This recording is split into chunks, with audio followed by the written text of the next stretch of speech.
Hi, my name is Stephen Stokes. I'm with REMAX Realty Team, and I'm in my backyard today.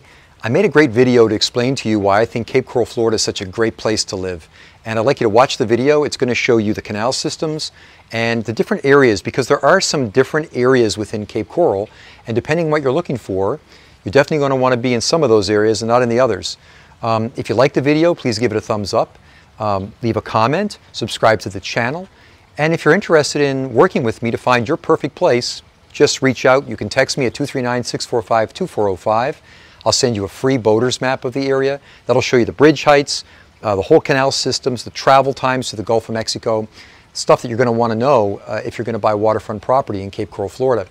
You know, it wasn't that long ago I was looking for my perfect property here in Paradise. I was having a hard time finding it, to be honest. Such a hard time, I decided to go out and get my real estate license so I could understand this market. And I'm glad I did. I mean, this is my home. My wife and I love it here. It's beautiful. Every day is like this, so I can't complain. But the point is, it's not so easy to find what you're looking for unless you really understand this market. I've been here for almost 20 years.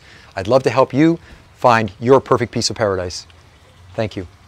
Hello everybody, this is Cape Coral, Florida. I'm recording this from my home in sunny southwest Cape Coral. If you look closely at the map, you'll see there's a little red dot in the southwest end. That is my house. First thing you're going to notice about Cape Coral is it's surrounded by water, right? There's water everywhere except up here in the north where we connect. It's almost like a peninsula, really.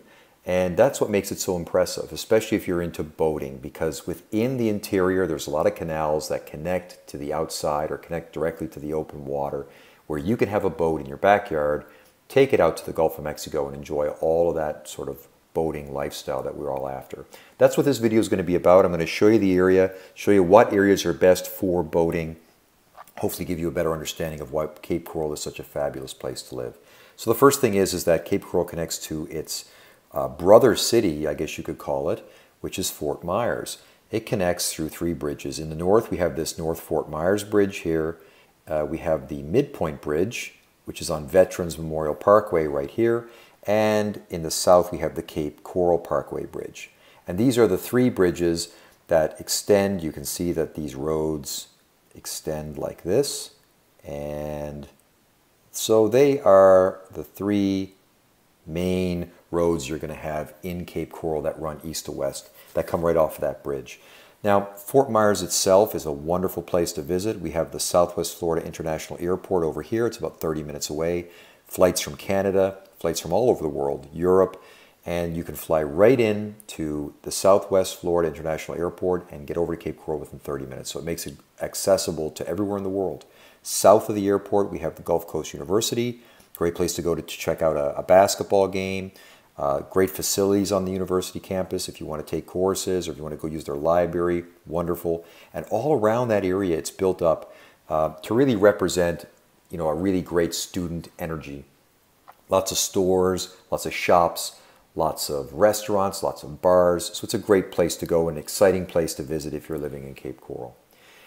Fort Myers itself has a historic downtown district right here, right over that North Fort Myers Bridge. This is a wonderful place to visit. They've done a great job of restoring that, and now down there you have cobblestone streets, you have lots of restaurants, lots of bars, coffee shops, tea shops, vintage stores, art galleries. It's just a wonderful place to spend a day. And you also have some historic properties down there, such as Edison's summer home and his laboratory, which you can actually go and visit. You can walk through Edison's laboratory, which is a really a neat thing to do, something I always bring people to go look at when they come visit me in Cape Coral. Also, you have Ford's summer home there as well. So there is definitely some history there. There's a wonderful library in downtown Fort Myers. And like I say, they've restored that whole area with statues and cobblestone walkways. You can spend a whole day there just wandering around. It's wonderful. Now, let's get back to talking about the water, which is what everybody wants to know about. As I said, we're surrounded by water here. And so if you have a boat and you're having access from your property to the open water, there's basically three places that you're going to want to explore right away. The first one is going to be taking your boat down to Fort Myers Beach down here. And Fort Myers Beach is a wonderful stretch of beach, miles and miles of white sand, lots of restaurants, lots of bars, lots of fun things to do on the beach. You can go shelling on the beach. Go swimming. Okay, there's turtles, sea turtles down there that nest, just wonderful. You can bring your boat right down off the beach, anchor your boat, and you can wade in on the beach, enjoy your lunch, and then leave. It's a great place to go. And by boat, once you get out of Cape Coral into the open water, you can get there in like maybe 30 minutes or so. So it doesn't take a lot of effort to get to Fort Myers Beach. The second place you're going to want to check out is you're going to want to come up here between Pine Island, and this is great fishing up through here. Because Pine Island and Sanibel Captiva act as barrier islands, we don't get a lot of bad weather in among there. So you can travel your boat, even a pretty small boat, up between Pine Island and Cape Coral, get a lot of good fishing in there. Known for redfish, sea trout, some grouper. It's a place to go for sure if you're looking at fishing. We can also swing around Pine Island this way, like this, and come right up between Pine Island and Sanibel Captiva. Now, out here we get a lot more grouper and the same type of fish, sea trout. We get a lot of redfish for sure, even some snook through here. But on the north end of this, we have Cayo Costa State Park, which has camping amenities, untouched beaches, right? You can go, you can park your boat, you can dock your boat there at the park, go in, you can rent cabins there if you want. You can stay for a few days, you can stay for a few weeks. They do have amenities there, so there is a cantina there and things like that. It's a wonderful place to go visit. On your way up there, though, you want to definitely come and check out some of the canals in Pine Island, because Pine Island itself has a lot of canals, and you can take your boat in there, you can dock right at a bar, have your lunch, and enjoy the afternoon. Well, of course, one of the most famous bars on Pine Island is the Raggedy Ass Saloon. You can take your boat right up to the Raggedy Ass Saloon, you can dock, get off your boat, have a drink, have some lunch, and enjoy the afternoon in the sun. It's absolutely wonderful experience.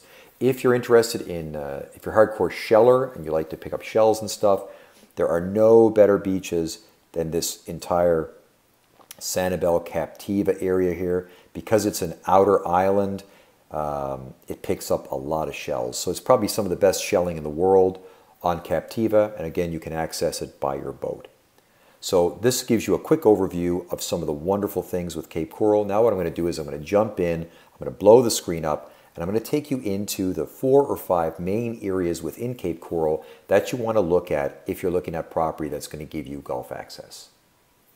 We're going to divide Cape Coral into East Cape Coral, the Yacht Club area, which is southeast, the Rose Garden area, then we're going to go southwest Cape Coral, northwest Cape Coral. These 5 primary areas are going to give us the best Gulf access. There's a 6th area in the interior, which is mostly freshwater lakes and freshwater canals. Nice place to live, but you're not going to get Gulf access in that region, so we're not going to cover it. East Cape Coral is going to be marked by, to the north, the Veterans Memorial Parkway, and then from north to south, Santa Barbara Boulevard, and then from west to east, the Cape Coral Parkway. That's our barriers. These are mostly canal lots that go to the Caloosahatchee River, but there are bridges, and I'm going to mark those bridges. And that's important because if you have a sailboat, you are probably not going to get that sailboat under the bridge. So that's an important consideration when you're deciding on where you want to live in this area. Those bridges can be an aggravation. Also, remember that once you get out into the Caloosahatchee River, in this location, you still have quite a ways to travel down the Caloosahatchee River to get to the main areas that we're going to want to boat. Down around Sanibel, Captiva, and Pine Island. Probably a good 30 to 45 minutes to get from that location down and around into where you want to be. Here we have the Yacht Club area, and our barriers are to the north, Cape Coral Parkway, and from north to south we have Pelican Boulevard. The Yacht Club area is one of the first developments in Cape Coral, and some of the homes down there are some of the original homes built in the 60s and 70s. They have one-car garages. They're the old-style Floridian homes. A lot of people are buying them and renovating them, or in some cases just tearing them down and rebuilding because the property has so much value. I'm marking some of the bridges. That's important again because if you have a sailboat, you're going to have problems getting under those bridges. We have the Cape Coral Community Yacht Club Center. I just marked it off there in a circle, which is a great place. There's restaurants there and a little beach, some tennis courts, things like that. You can see you've got great access here, straight out to open water. Okay, next we have the Rose Garden area, one of my favorite areas. We have Pelican Boulevard to the east, Cape Coral Parkway to the north, and Chiquita Boulevard that runs north-south. Right away you'll notice that this region is characterized by the 8 lakes. And these are beautiful lakes, and they all have access to the open water. Most all the canals in this region have open water access, and that's why they're so prized. There are some bridges which I'm marking, as always, and a lot of the canals, they merge into a main canal that you're going to see that takes everybody out through the same location. Now, one of the great features of the Rose Garden area is that there is the Tarpon Point Marina. And the Tarpon Point Marina is located right here. And there is a Westin Hotel, there is a convention center, lots of amenities, restaurants, including Pincher's Crab Restaurant is there, lots of shops, lots of bars, lots of fun things to do, and of course lots of amenities for your boating. Southwest Cape Coral is characterized by Cape Coral Parkway to the north and Chiquita Boulevard running north-south. This is one of the prime areas in Cape Coral to buy or build. One of the main features here is the Cape Harbor Marina, which also has restaurants and shopping in that area. And it's located to the south, right by the lock that we're going to talk about in a second. Of course, there's bridges, but even with those bridges, the travel times in this region are under 30 minutes. Like I mentioned, there is a lock right here in the south that you must go through that's located right at Cape Harbor Marina. But to the north, we have the Lobster Lady restaurants and bars. We have the Publix grocery store, which is located right in that Chiquita Cape Coral Parkway junction. And there's also a lot of parks in the area, which make it just a great residential area. Nice place to live. It's the 33914 area code. It's where I live. As I mentioned, all of these canals intersect to the west in what's called the spreader and go down one canal out through that lock. So everybody goes through the lock in this area. They are talking about removing it, but as of right now it's still in place. Just a great place to live. Now let's look at the north section of this area. Okay, this is part 2 of Southwest Cape Coral. This is a little bit more north.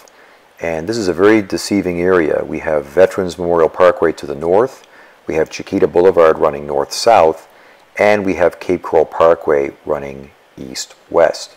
As you can see, there are a lot of water lots in this area. However, we also have some bridges. And in the northern part of this region, travel times to get to the lock can be up to an hour long. So even though there's a lot of water here, by the time you go down that back spreader and get to the lock, it can be up to an hour. So the access is not that great. Also in this region, you'll notice in the center here, we have a big green area. And that big green area is the Cape Coral Reverse Osmosis Recycled Water Plant. So that could be also a factor. If you're wanting to get in this area, you may want to stay clear of that central green area that I'm going to mark here. Because again, that is the water purification plant, and not an ideal spot that you want to live. Finally, we have Northwest Cape Coral. Running east-west, we have Pine Island Road, and running north-south, we have Burnstore Road. And it's farther up north. It's an isolated area, but there is a Publix grocery store right on the corner of Burnstore and Pine Island that I'm going to circle right now. So you're not that far. Even in the north area, you're only going to be maybe 15 minutes from that grocery store. What's exciting about this is that you get Gulf access at a bit of a lower price. All of the access filters down through that back spreader canal, as I'm showing, and then goes out into the open water. This is a great area if you're looking for a Gulf access lot that's a little more isolated and a little cheaper, quite frankly, than what you're going to get in the south. Just remember that when you're looking at this region, nothing east of Burnstore Road is going to have Gulf access, even though there's going to be water. So my name is Stephen Stokes. I'm with REMAX Realty Team. If you're interested in real estate in Cape Coral, Florida, call or text me at 239-645-2405. Give me your mailing address and I will physically send you a free map of the area that's going to show you all the important features of the city, including the canal sizes and the bridge heights, which are really important if you're thinking about boating. Also, I can send you some of the feature properties that I currently have if you're interested. And meanwhile, be sure to check me out at meetingsteve.com, where you can find all sorts of information about who I am and how I can be of service to you. So thank you very much. Have a great day, and I'll see you in Cape Coral.